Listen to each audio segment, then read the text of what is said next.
Hosted by you/born with physics. I've been a long-time lurker here, and I just need to vent about this because I am incredibly depressed and feel alone. I went no contact with my family when I first left for college at 18. It lasted 2 years, but then it eventually became low contact because I felt guilty about not talking to them. My mom was extremely abusive. She would choke us, punch us in our backs, etc. You know how it goes. She never physically abused us when our dad was around, but the verbal abuse was enough to make him consider leaving her.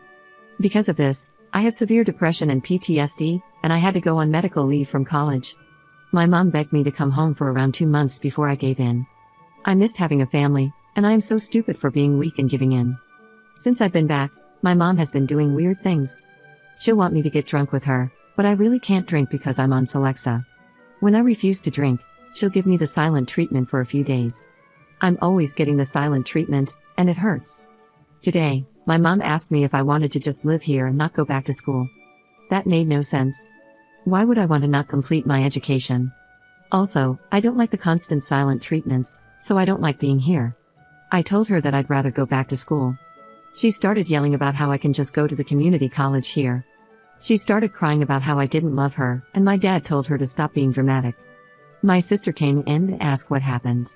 When my mom told her, she didn't say anything and just went on her laptop. My twin sister is beyond crazy. She once stalked a man for 6 months because the guy told her that she didn't know what she was talking about and should shut up. She found this guy's identity from a few Reddit comments and started physically mailing him things with death threats. She signed his Reddit username on everything. If I had known she had done this, I wouldn't have come here. My sister then sent me a PM on Reddit that said, "You dumb BTCH. I hate you so much. You're a piece of trash, and I'm glad you were raped. Nobody loves you, and no one ever will, and how effing dare you make my mom upset. She has been kind to you, and all she wanted was for you to stay here. You're never going to be anything, and I know you've been feeling suicidal, so why stop feeling that way and just go off yourself? Nobody will care. Your boyfriend broke up with you last year, and I think that just goes to show that no one cares about you. I hope you get raped again, but I should stop talking before you call the cops on me like you used to do to mom when we were kids. There's so much I'd love to say to you, but I don't want you to go snitching, and I don't want to be a bully." As soon as I saw that, I started crying and told my dad. He said my sister was out of line but that he can't discipline her, and if that's how she feels, she is entitled to feel that way. My mom came in, saw me crying, and started laughing uncontrollably. I asked my sister why she would do something like that when I've only been nice to her. I sent her like $400 a month when I was in school because my parents are poor. I deleted my account immediately, and my sister said she found my account because she put a tracker on my laptop. My dad only said that it wasn't nice. I have no idea how to cope with this. My cousin said I can move in with them next month when they get back in the country, but that feels like such a long time away. Update 1 week later. My hands are shaking, but I am on the way to a domestic violence shelter. I am very afraid. The family who was going to take me in said that my mom asked them not to get involved, and they don't want to make her mad. She didn't even have to know I was there. My entire family has known about the abuse, and they tell me it's awful but have never done anything. I look like a mess because it all happened so fast. An object was thrown at me, and nasty things were said. My life was threatened. I didn't even have time to shower yet. I am at the ER getting my medicine. The DV shelter is paying for it. I'm afraid of getting judged because I actually rolled out of bed and look awful. But I had to escape. The shelter only gives me 30 days, so at my job interview, I think I'll be honest and tell them I really need the job because I'm in a shelter. It's at a cinema, so that would be nice. My friend and her parents live in my college town and said I could stay there. I just have to buy my ticket. Thanks for the encouragement, and I hope things will be okay for me. Edit. My dad keeps sending me texts telling me to call him immediately. I am not going to do that. Second update 2 years 6 months later. Wow, so it's been nearly 3 years since I posted on this forum, desperate for help. For some reason, these posts just popped into my head after all this time, and rereading them, I just want to hug my former self because I had forgotten how bad things were. I also want to hug all of you for helping me. I wrote down the advice you gave me, and I used it. I really did. I may be a little vague to continue preserving my identity. So here goes the last update to this saga. And it's a happy one. The shelter I stayed in was very nice and brand new. The staff told me how cramped the other one was, so I'm very lucky I arrived when I did.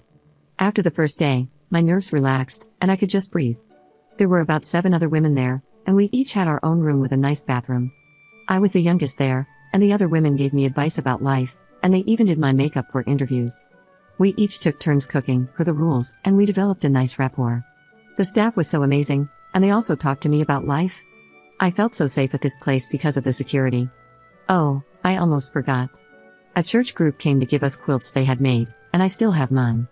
Sometimes I snuggle with it and think about how far I've come.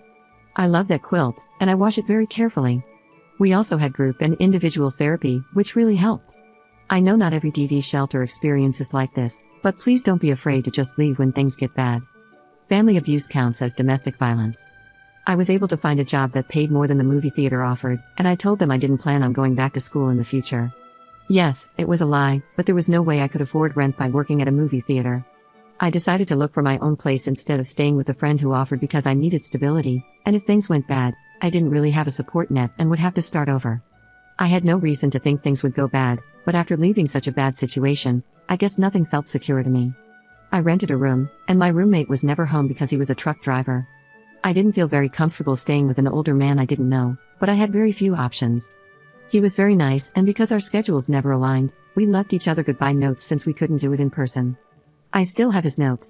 I did go back to school the next semester when my medical leave was over, but not at my original school. I felt like I needed a fresh start, and my family knew about the old school anyway, so I applied to different schools. I got into a great school. I told my story, everything I had survived, in the essay. When my sister told me that I wasn't going to be anything, she was wrong. And I think she knew she was wrong in her assessment of me. I graduated this year, and I have stability that I've never known before. Although I'm a few years older than I wanted to be when I graduated, I realized that sort of thing doesn't even matter, and the medical leave was beneficial. I just got engaged to a lovely man with a lovely family. They always tell me they're my family, and I'm so close with my future mother-in-law. I had food poisoning for the first time a few days ago, and my fiancé left the house at 2 a.m. to get Pedialyte just to make sure I was hydrated. And when I felt like I was never leaving the bathroom, he told me he was going to make lentil soup for me. I didn't have to ask or even say anything. When I was a kid and vomiting blood, my mom told me to go back to sleep. It feels nice to be treated this way, and sometimes I catch myself saying, "You don't have to," when he tries to do something nice for me. Anyway, he has 6 siblings, and they're like the siblings I never had. I learned to value myself and put myself first. I wasn't loved as a child, so I do things for myself that I didn't get. No one made me feel special, so I do it myself. I make it a point to buy flowers for myself weekly. A therapist recommended this to me, and it makes a difference. No one cared that I was sick as a child, so I make sure that I rest and relax without disruptions when I'm sick. No one valued my personal time or space, so I have days where I don't even answer my phone and just spend time with myself. Things like that. Thanks again to everyone for helping me. When I made that last update, I was crying, and I really didn't think I was going to be okay. I was headed to a shelter with a 30-day stay, and I thought there was no way anything beneficial could happen in 30 days. I was very depressed and hopeless, and I had no idea things would have gone in such a positive direction.